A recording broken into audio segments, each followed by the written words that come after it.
The mahogany table stretched between us like a battlefield.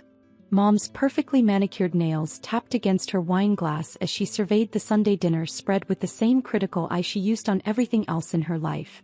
Dad sat at the head of the table, checking his phone between bites, probably reviewing another property deal.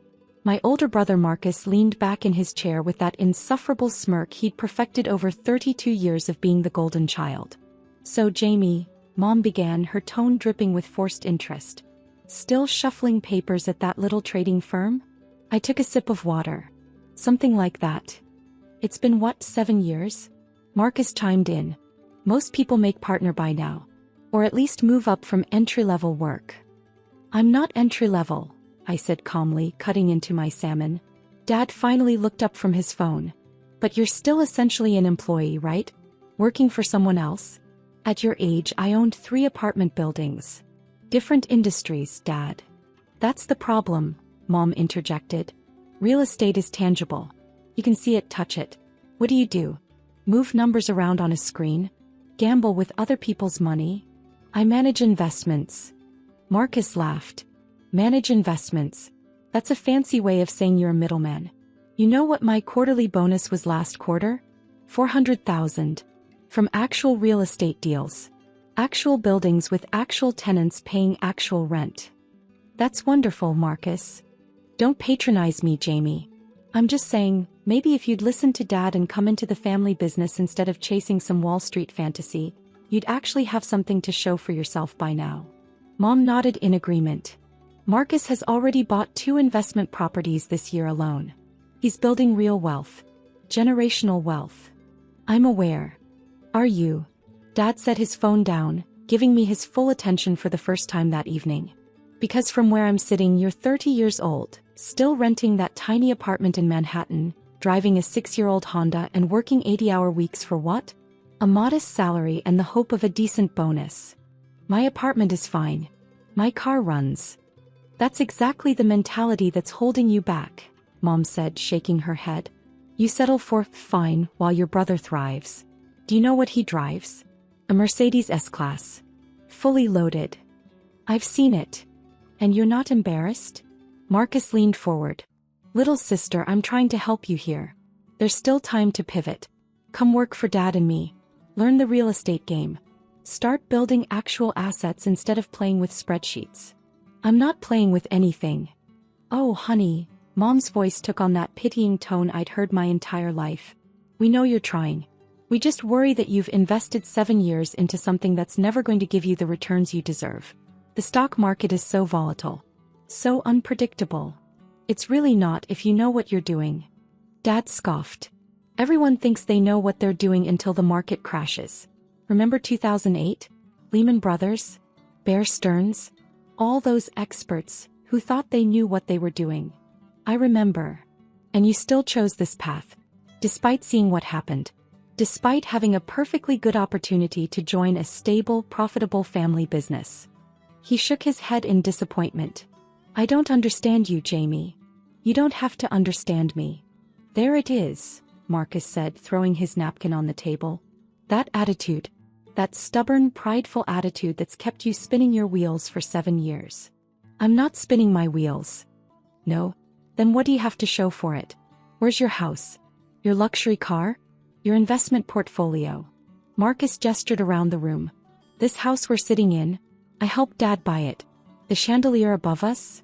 I picked it out. The wine we're drinking? From my collection. What have you contributed to this family besides worry?" I set down my fork carefully. "I contribute plenty." "Like what?" Mom challenged. "You missed Dad's birthday party because you were working. You couldn't make it to Marcus's engagement celebration because of some big meeting. You're always too busy with work to spend time with family, but you have nothing to show for all that sacrifice. You don't know what I have." "We know you're still renting," Dad said flatly. "We know you don't own property. We know you're not wealthy enough to stop working if you wanted to. That tells us everything we need to know." The television in the corner of the dining room had been playing quietly in the background, tuned to CNBC like it always was in Dad's house. He liked to keep an eye on the financial markets, even though he claimed stocks were for suckers. The sound was low, just the murmur of market commentary and ticker symbols scrolling across the bottom of the screen. You know what your problem is? Marcus continued. You bought into the myth. The American dream of Wall Street. The idea that you could be Gordon Gekko or Warren Buffett. But that's not reality for people like us. Reality is brick and mortar. Physical assets. Marcus is right, Mom added. And it's not too late to change course. You're still young. You could come work with your father and brother, learn the business properly, and in 5 years, you could own your first building. In 10 years, you could have a portfolio worth millions. I appreciate the concern. That's not an answer, Dad said sternly. Your mother and I have been talking. We're worried about your future. About your financial security. We think it's time for an intervention. An intervention? We want you to seriously consider leaving that firm and joining the family business. We'll start you at a generous salary, teach you everything you need to know, and give you a path to real ownership. Real wealth. I took another sip of water. That's not necessary. Jamie, please. Mom's voice cracked slightly. We're not trying to hurt you. We love you. We just want to see you succeed. Is that so wrong? I am succeeding. How? Marcus demanded. Show us. Prove it. Show us your bank account. Show us your investment portfolio. Show us anything that proves you're not just treading water while lying to yourself about being successful. I don't need to prove anything to you. Because you can't, Dad concluded. Because there's nothing to show. You're a stockbroker, Jamie. A middleman. An employee. And there's no shame in that, but let's at least be honest about what it is. I'm not just a stockbroker. Then what are you? Marcus challenged. Enlighten us. What's your impressive title? Senior associate? Vice president? Those are just fancy words for employee. I manage a portfolio. Whose portfolio? Mom asked. Your clients? So you manage other people's money, take a percentage, and call that success? Honey, that's not building wealth. That's earning a salary with extra steps. The television suddenly got louder. Someone had turned up the volume. I glanced over to see one of the CNBC anchors looking excited, the breaking news banner flashing across the screen. We're interrupting regular programming for breaking financial news, the anchor announced. After months of speculation, we can finally reveal the identity of the mysterious investor known only as JM, who has been making waves in the financial world with unprecedented returns. Can someone turn that down? Dad asked irritably. We're having a family discussion. But Marcus had frozen, staring at the screen. Wait. Hold on. JM has been described as the most brilliant investment mind of this generation, the anchor continued. Operating in complete secrecy for the past 7 years, this portfolio manager has achieved returns that Wall Street analysts are calling mathematically impossible. Today, in a mandatory SEC disclosure filing, the identity has been revealed. Mom's hand went to her throat. Jamie, that's your firm. The portfolio manager is 30-year-old Jamie Michelle Chin, and the total portfolio value is being reported at $3.2 billion. The dining room went completely silent except for the television. Billion. Dad whispered. Over the past 7 years, the anchor continued, Ms. Chin has transformed an initial personal investment of just $50,000 into a multi-billion-dollar portfolio through a combination of early-stage venture capital investments, strategic options trading, and what insiders are calling predictive analytics that border on clairvoyance. Marcus's face had gone pale. That's not possible. Among her notable investments, she was the first outside investor in a now major electric vehicle company, providing crucial seed funding in 2018. She held a significant stake in 3 separate pharmaceutical companies that all successfully brought drugs to market. She predicted and profited from 4 separate market corrections. And according to SEC filings, she personally owns between 5 and 8% of 12 different Fortune 500 companies. Jamie. Mom's voice was barely audible. I continued eating my salmon. Financial analysts are calling this the most impressive individual investment performance in modern history, the anchor said. Her 7-year compound annual growth rate exceeds 200%. For context, Warren Buffett's lifetime CAGR is approximately 20%. Ms. Chin has revolutionized quantitative investing. Dad grabbed the remote and turned the volume up higher. We go now to our Wall Street correspondent who's outside Chin Capital Management. Sarah. The screen switched to a reporter standing outside a sleek Manhattan skyscraper that I recognized immediately because I'd bought it 3 years ago. The name, Chin Capital, was visible in gleaming letters behind her. Tom, the scene here is absolute pandemonium. Within minutes of the SEC filing going public, investors have been calling, emailing, and literally showing up at the building trying to get their money into Jamie Chen's funds. Her firm has been operating under a strict invitation-only policy, with a minimum investment of $10 million and a waiting list that industry insiders say is longer than Harvard's. Marcus made a choking sound. What makes this revelation even more remarkable, Sarah continued, is Chen's age. At 30 years old, she's the youngest self-made billionaire in finance, and she did it entirely through her own investment acumen, not inheritance or a lucky IPO. She's been described by former colleagues as frighteningly intelligent and able to see patterns that computers miss. Turn it off, Marcus said hoarsely. We've obtained statements from several of Chen's early clients, Sarah went on. One tech entrepreneur says Chen turned his $2 million investment into $47 million over 6 years. A retired CEO credits Chen with growing his $20 million retirement fund to $380 million. The returns are unprecedented. Mom was staring at me with her mouth open. What's particularly interesting, the anchor interjected, is Chen's personal holdings. According to the SEC filing, her personal wealth is estimated at $3.2 billion, but that's separate from the $14 billion in assets she manages for clients. Combined, she's responsible for over $17 billion in investment capital. $17 billion, Dad repeated numbly. Industry experts are already calling her the most sought-after investment manager in the world. Her fund is closed to new investors, and existing clients reportedly have contractual agreements preventing them from withdrawing funds for at least 5 years.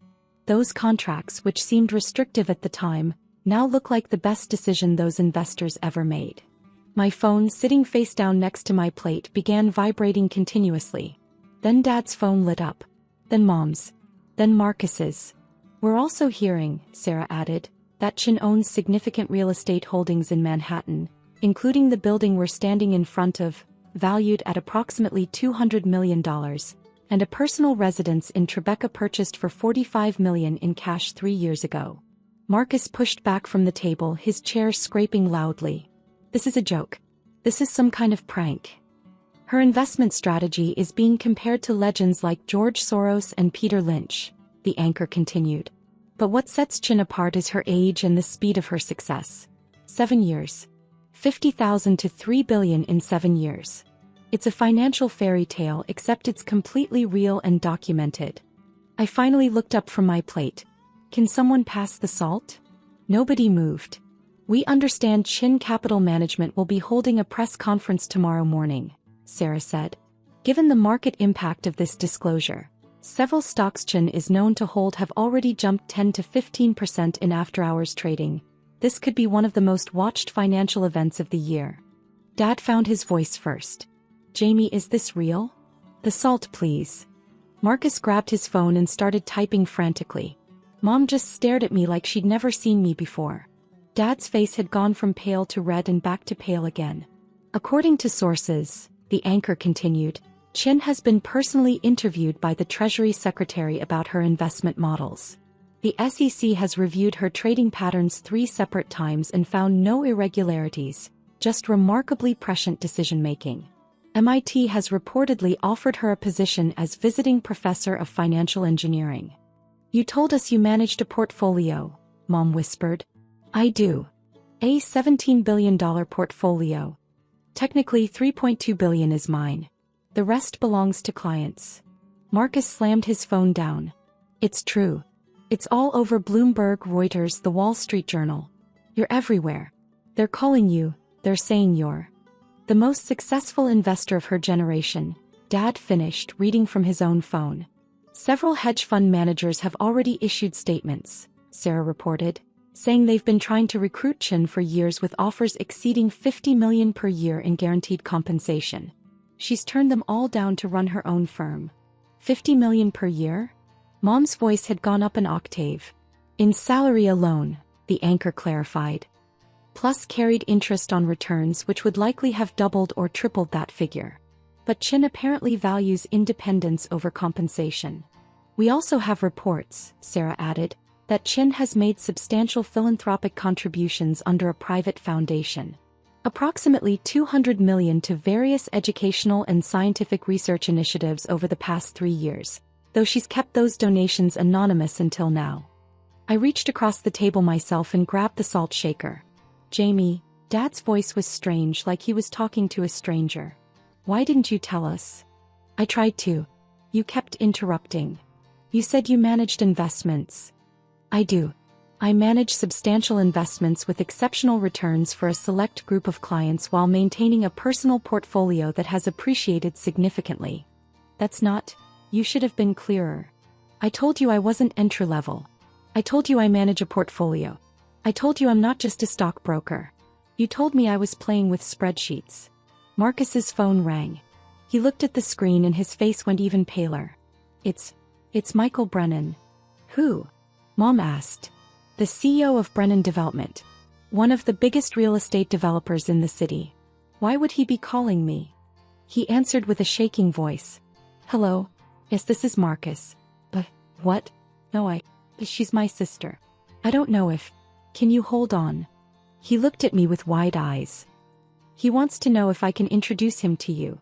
He's been trying to get a meeting for 2 years. I took a bite of salmon. I'm busy. She's busy, Marcus repeated into the phone.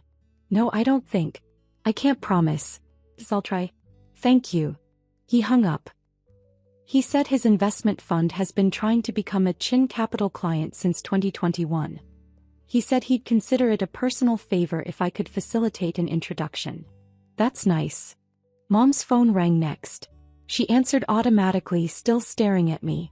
Hello. Yes, this is Margaret Chin. No, I didn't know. She's my daughter.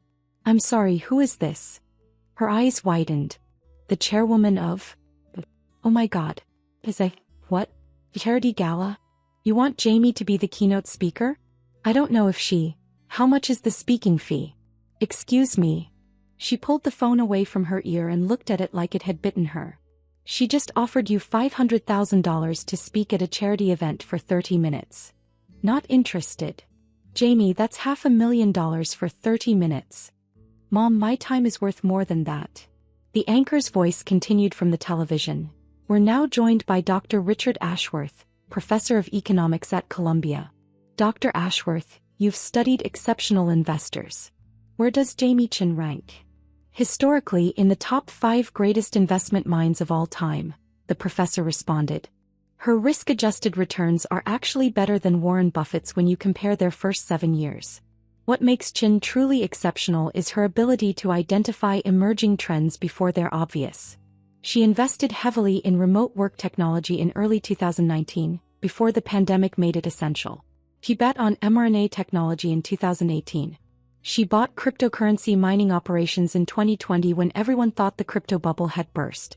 She's not lucky. She's prescient. Dad was scrolling through his phone, his face getting redder by the second. There are articles here going back 2 years. Mystery investor JM outperforms every hedge fund. The smartest person on Wall Street you've never heard of. Why won't JM take our money? He looked up at me. This entire time, people have been writing about you? Some people. His voice cracked. You're being compared to Warren Buffett. The New York Times called you the most important financial mind of the 21st century. That's hyperbolic. Marcus had gone back to his phone, frantically reading. Your building, the one you work in, you own it? The whole building? Yes. It's worth $200 million? Approximately. The valuation fluctuates based on market conditions.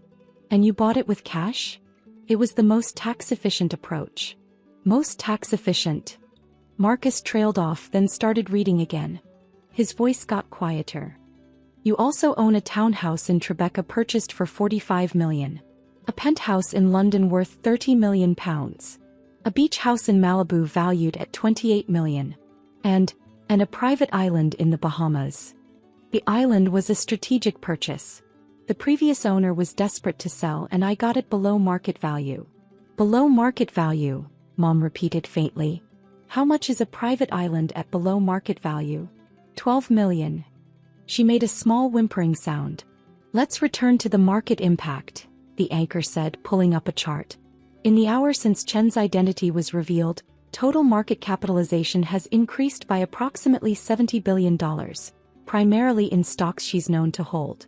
This is the Jamie Chen effect, and it's already being studied by economists. 70 billion? Dad whispered. The SEC filing revealed her major positions, the analyst explained. When the market sees that Jamie Chen owns significant stakes in these companies, investors assume she knows something they don't. Because historically she does.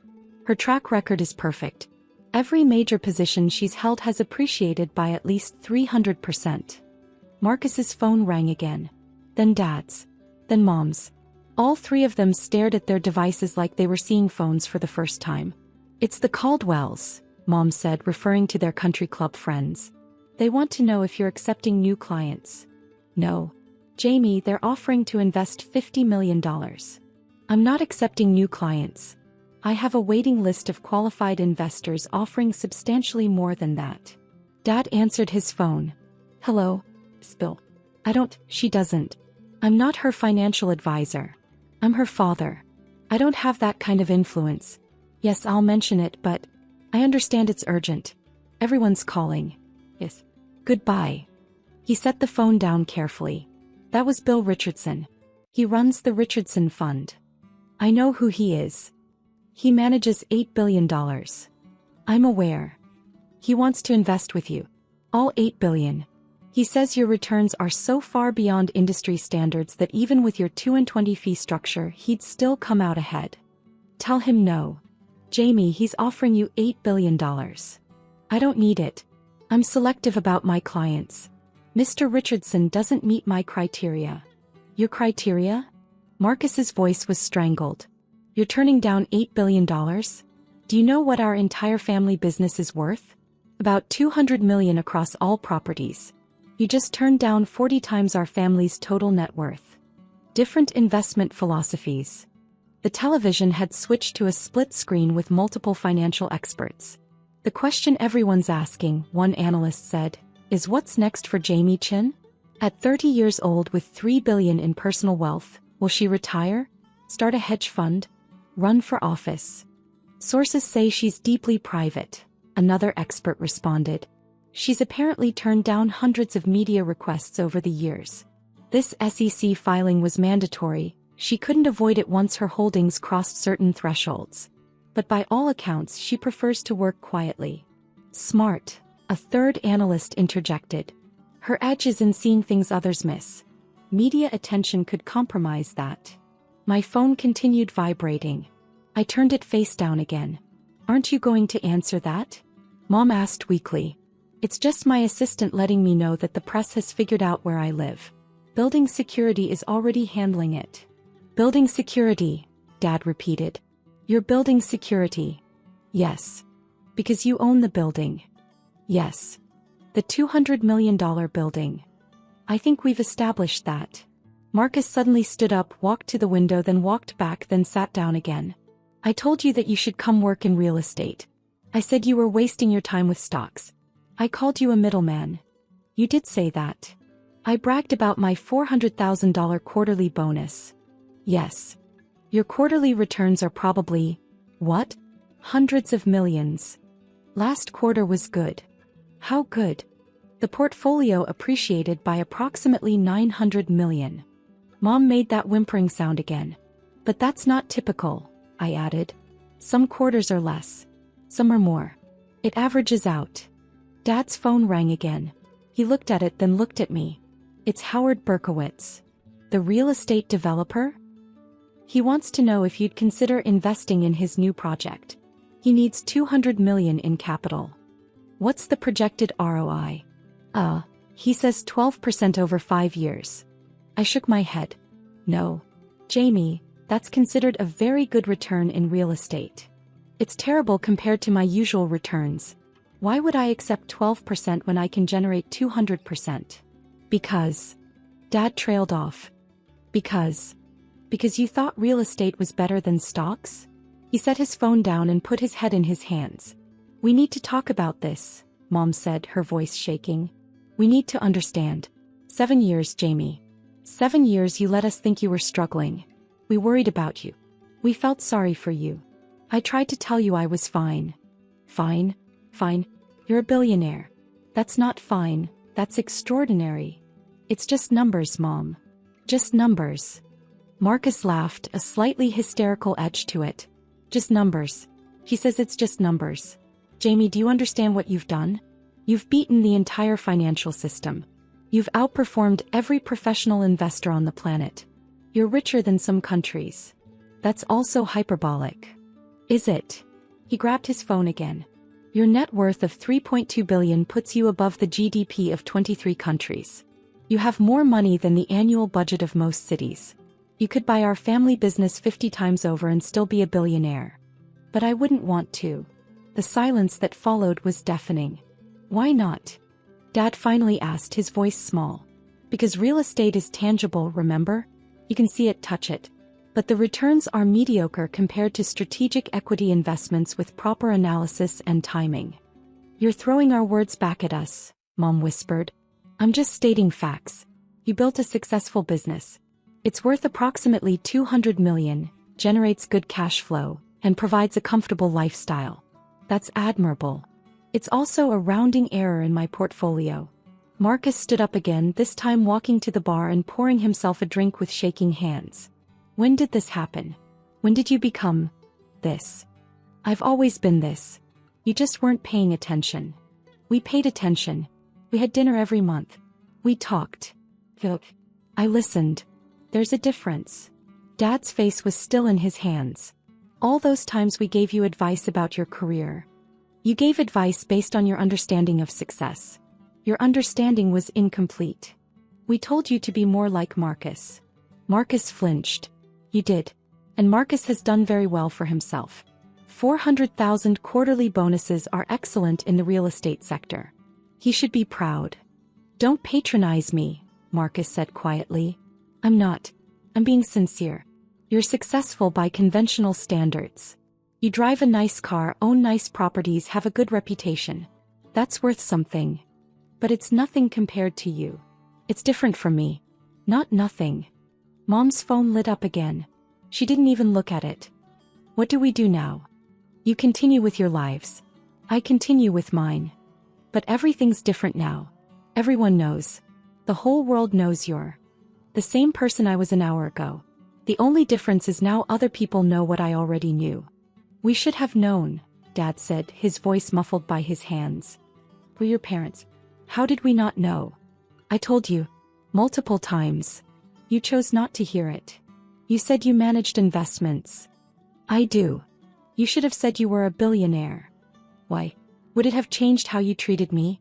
Would you have been less dismissive? Would you have listened to what I was actually saying instead of waiting for your turn to give advice?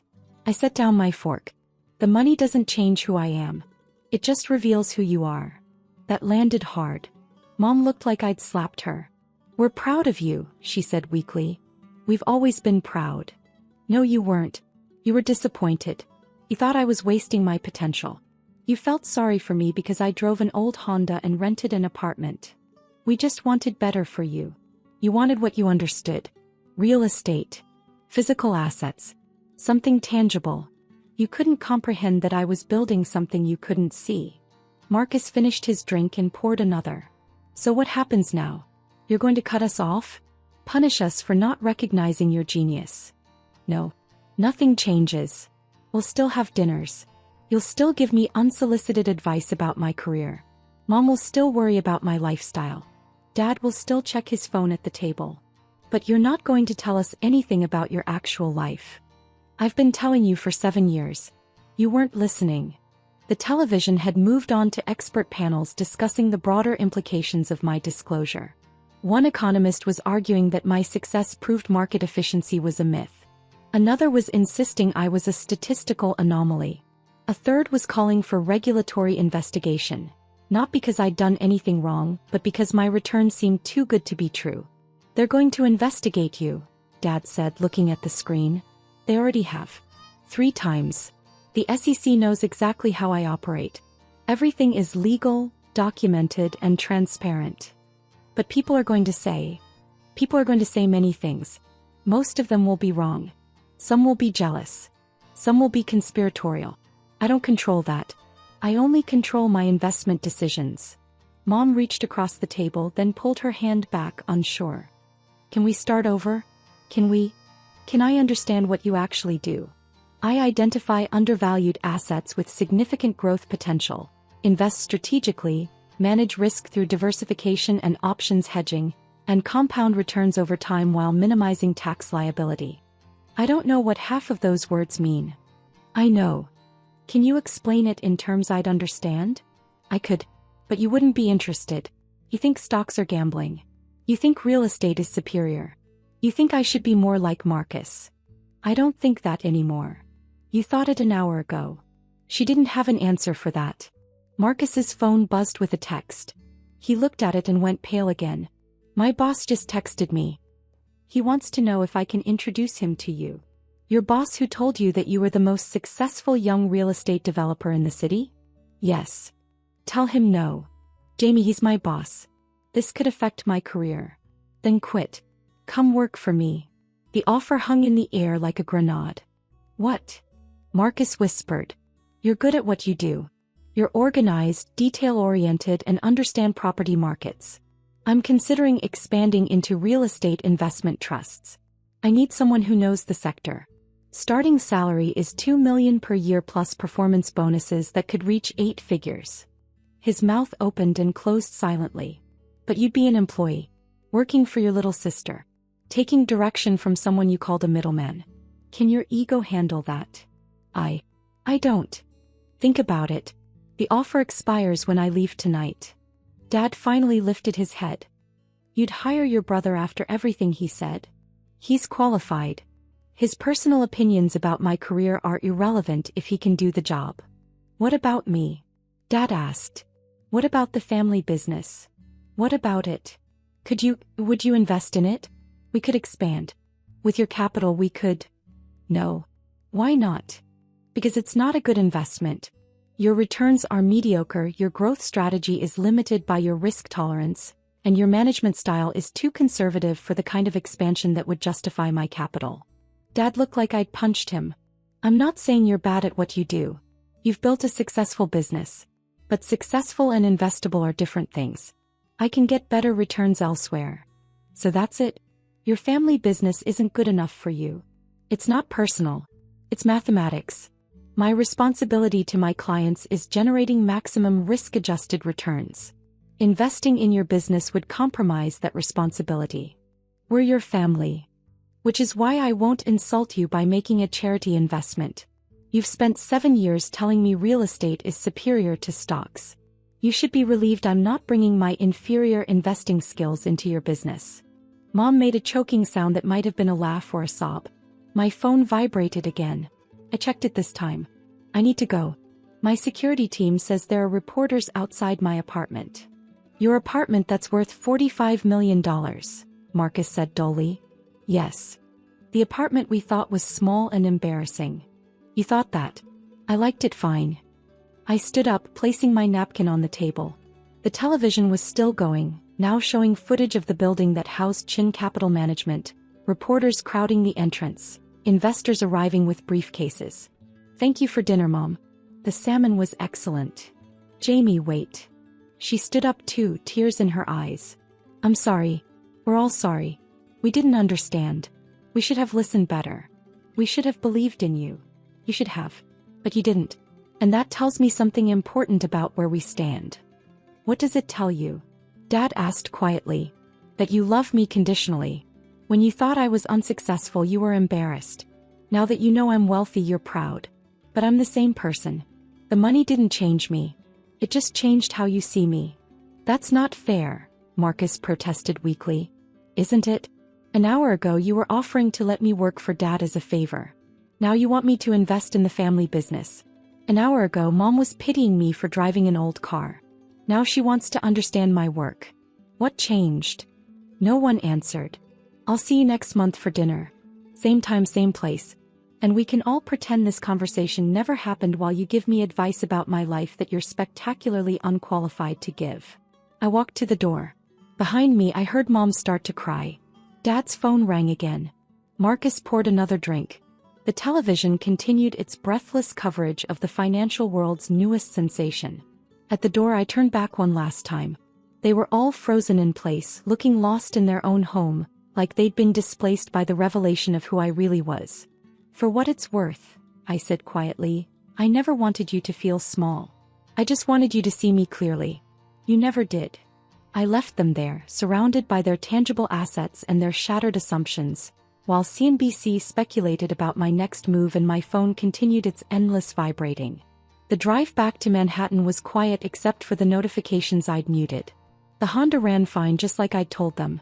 Money didn't change what I needed from a car. But it had changed everything else. Tomorrow I'd hold that press conference. The world would want to know my secrets, my strategy, my plans. They'd offer me everything, partnerships, positions, platforms. I'd turn them all down. Because the only validation I'd ever needed was the kind my family couldn't give me until everyone else already knew the truth. And by then it was too late to matter. The numbers on my portfolio continued to grow, compounding and multiplying, building wealth that I'd never asked for their permission to create. Turns out I didn't need their belief after all. I just needed to be right. And I was.